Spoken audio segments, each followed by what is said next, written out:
Welcome to Mind Flexing with Alia Parker, your monthly thought expedition to everywhere and anywhere. Strap on your boots or put your feet up. Take a deep breath and let's get flexing.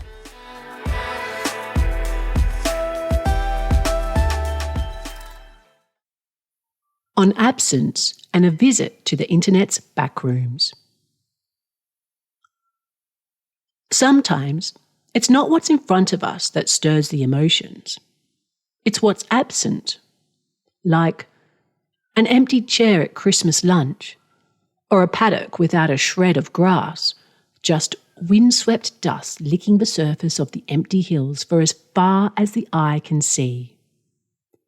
If you've ever been in such a place, you will know that every sense of your being wants to escape. Your soul senses the death. You may even be chased by skeletal cows. The snow has been thin on the ground this year, hiding high in the peaks. Its absence has been filled by early blooming wattle, jonquils, magpies building nests, and flock after flock of galahs, corellas, white and yellow-tailed black cockatoos preparing for the breeding season. The cloud I call the snake has rarely formed in the range outside my window. Winter barely arrived and spring is here, at least according to nature. I remember reading an essay by Charlotte Wood while she was writing her Booker Prize shortlisted novel Stoneyard Devotional. In it, she spoke about how she was playing with absence and resisting the need to explain.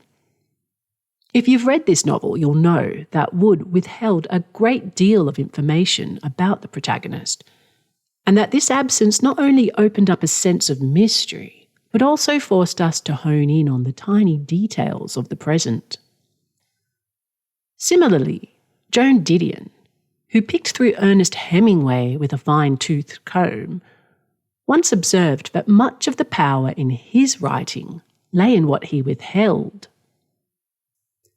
Withholding information leaves somewhat of a blank canvas for imaginations to run wild, which is one of the joys of reading. Presence and absence can be played with like opposing forces on a balance scale.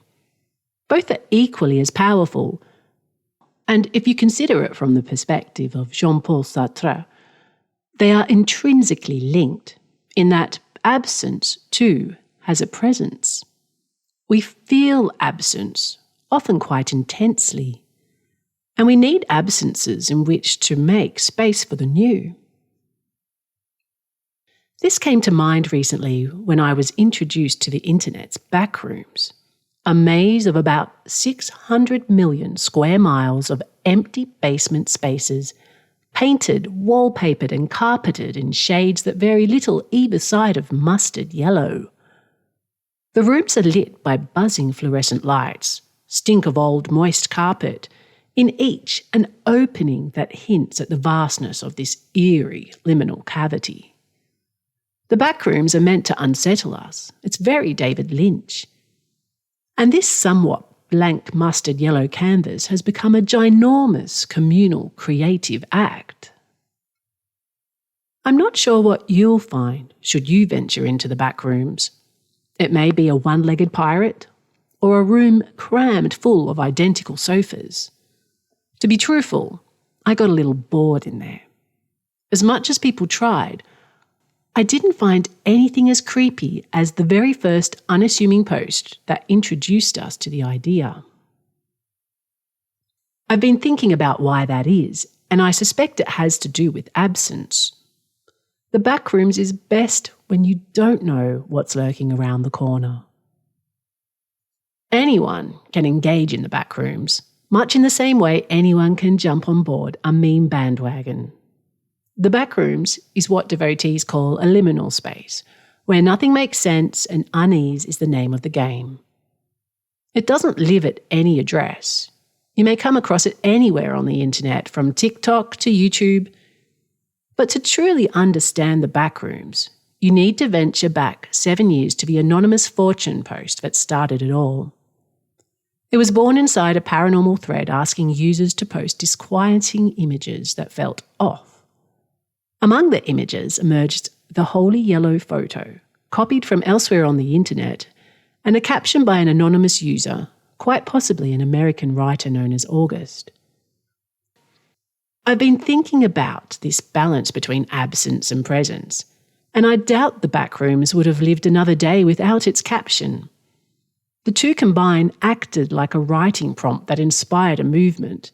The caption described the Backrooms as I did earlier, giving them their name and ending with, "God save you if you hear something wandering around nearby, because it sure as hell has heard you." Cue years of internet entertainment and even a movie that debuted earlier this year with a planned sequel. I find communal creativity wonderfully invigorating, and it's inspiring to see how an unassuming post can inspire years of storytelling to the point where a Gen Xer like myself, who dallies little in social media, now understands its existence. If there's any sign this internet trend has run its course, it's exactly that. Speaking of absence, I now announce one of my own. This month marks the end of season 2026 of Mind Flexing. I'd like to thank every single one of you who has stopped by and joined me on this journey. Your presence is very much felt, and I thank you for it. I've taken on a work contract that will consume me over the next couple of months, and time and experience has taught me that the lead up to Christmas and the January school holidays are write-offs with young children, so I look forward to rejoining you all as we enter February 2027. Gosh, that sounds so far away now that I say it, but feels so near when I consider all that must be done in that time. I promise you that behind the scenes there will be a lot of writing going on. I won't be completely absent, neither. On the other side of the screen, I'll be here reading and checking in on you all in this wonderful writers community we have forged on Substack. You know who you all are, and I expect you to keep me entertained in the coming months. So, it's not goodbye, but rather, until next time.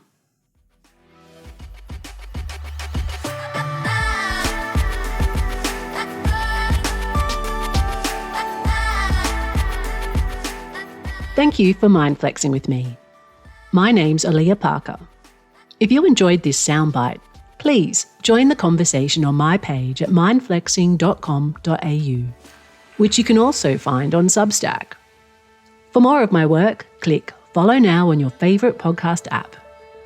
This wraps up season 2026. I'll be back in February 2027. Please hang around, and until then, keep flexing.